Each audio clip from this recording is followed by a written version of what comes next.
Si je chante dans un registre extrêmement restreint, c'est faux. Je ne peux plus trouver mes notes. Donc si on perd la voix, on perd l'oreille. Eh ben, je viens de découvrir une petite qui a un problème de prononciation avec certains mots. Elle ne peut pas les comprendre. Ça ne rentre pas. Il faudrait demander à Oliver Sacks, mais malheureusement, il n'est plus parmi nous.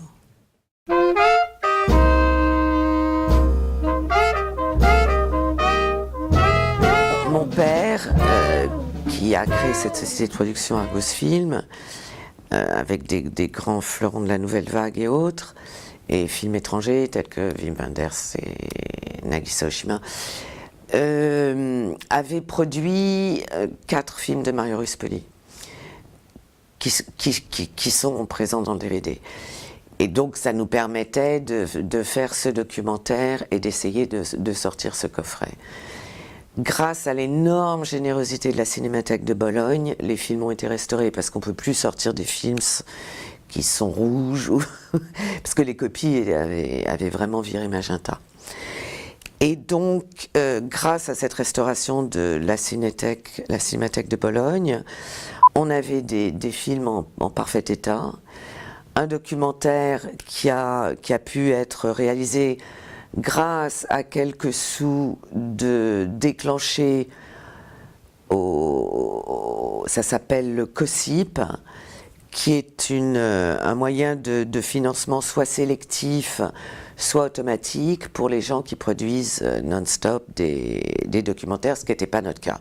Donc nous avons soumis une demande en expliquant ce qu'on voulait faire, et cette demande ne peut exister que si on est déjà soutenu par une chaîne. Donc j'avais demandé au merveilleux Bruno Deloy, qui travaille maintenant pour Bolloré, et il a tout de suite dit oui pour Mario Ruspoli. Il nous fournissait donc la post-production, c'est-à-dire l'étalonnage, et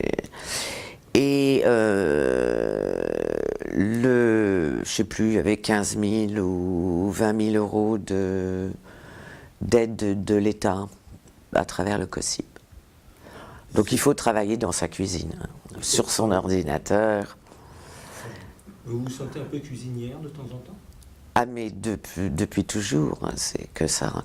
Que reste-t-il dans le frigo? Comment paye-t-on les factures avec ce qui reste dans le frigo? That's the way life is. Everybody is in the same. Je me suis dit qu'une fois qu'on avait réuni, grâce à Dominique Ruspoli,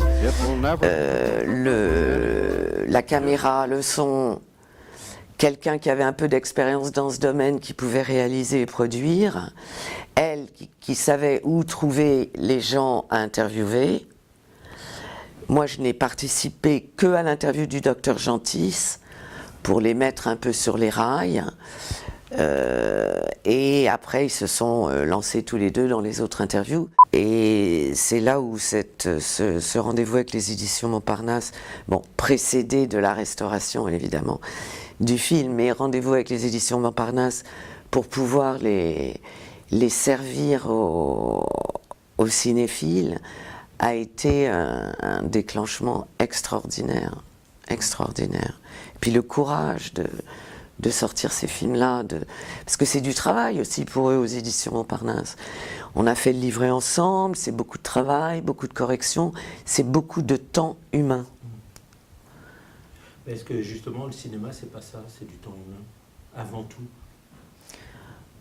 Ça devrait l'être, mais il y a énormément d'incompétences. Je me souviens, j'ai un ami qui est professeur de montage à UCLA aux États-Unis, et qui me dit depuis 20 ans que les studios financent de tout jeunes gens qui ont des...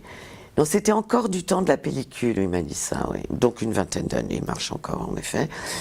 Et il m'avait dit, on a tellement de pieds, de mètres de pellicule, c'est magnifique, et d'un autre côté, rien ne peut se monter ensemble.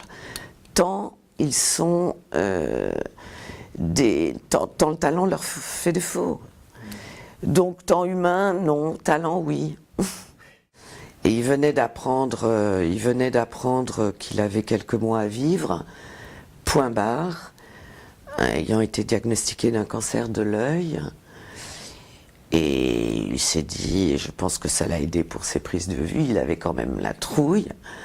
Mais quand je pense qu'on n'a que quelques mois à vivre, on a quand même un certain impetus de pousser au bout ce que la vie peut donner. Et pour lui, c'était cet amour des cachalots.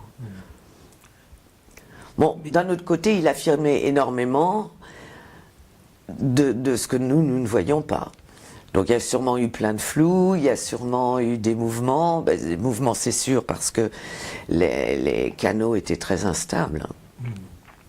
Et puis, l'une des premières rencontres avec la baleine, il a eu tellement peur parce que le cachalot était à 2 pas, et il le raconte très bien d'ailleurs, où il dit qu'il aurait pu mettre son doigt dans l'œil du cachalot. Il a eu tellement peur qu'il a pas filmé, il n'a pas pensé à filmer. Il était estomaqué. Est-ce que c'est une peur qui passe vraiment par l'analyse rationnelle? J'en sais rien. Je pense que c'est vraiment du réflexe.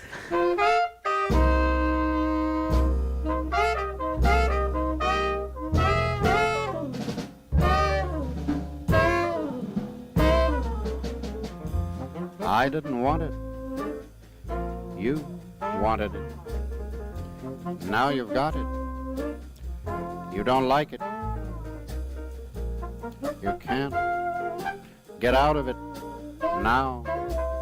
Que si l'équipe de Tosquelles n'avait pas compris cette empathie de Mario, je ne pense pas qu'il aurait permis à l'équipe de filmer.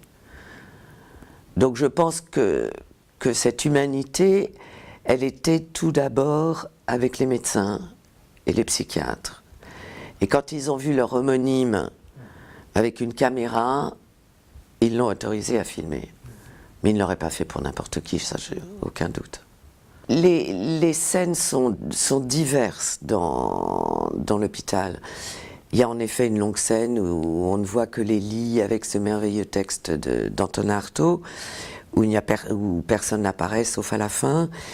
Il y a cette longue scène statique où cette femme explique avec le docteur Gentis. Et là, la caméra ne bouge pas et elle parle. Et je pense que aussi cette idée de voyeurisme n'aurait jamais tenu la route, parce que le docteur Gentis est omniprésent et l'interlocuteur humain de cette femme.